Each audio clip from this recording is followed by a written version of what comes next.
Pepe de Sambaña é un poeta popular, un poeta moi popular de fai un século, que non só é popular na terra de Sallas, sino tamén na Costa da Morte, en Bergantiños, e tamén diso unha pegada, non?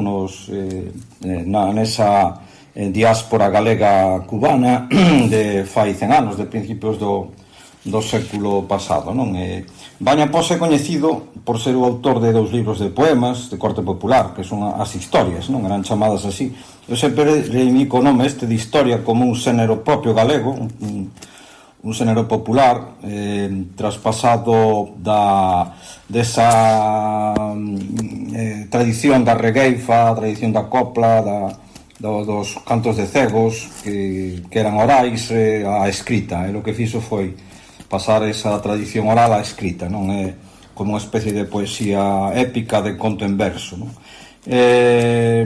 Pero tuveron gran difusión na súa época, moita resonancia ata os nosos días, non? Eu acórdome de cando tiven coñecemento desta figura, e tamén tiven a sorte de encontrarme na familia con un libro, un dos poucos libros, creo que son os únicos 2 libros que quedan dele, un teño eu, pois intentei saber un pouco máis desta figura, e encontreime con xente, con mulleres, con xente maior en Santa Comba ou en Zas que coñecían de memoria contos de Sambaña, non? Coplas de Sambaña, non?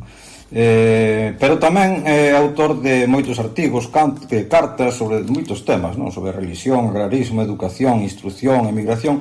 Este é un pouco o apunte que quero facer aquí, non? A outra cara de Pepe de Sambaña, a cara social na emigración, a cara educativa, porque fui mestre de educación primaria en Cuba, e tamén mestre de emigrantes, esa tarefa regeneradora do agrarismo, por unha parte o intento de educar aos fillos de emigrantes ou aos futuros emigrantes que estaban en Galicia, non? Esa tarefa que levaron adiante moitos centros galegos en Cuba e en Bos Aires, non? De apoiar a creación de escolas no rurales, estaba nesta tarefa. Ten un apartado social moi importante dentro do Centro Galego de Cuba.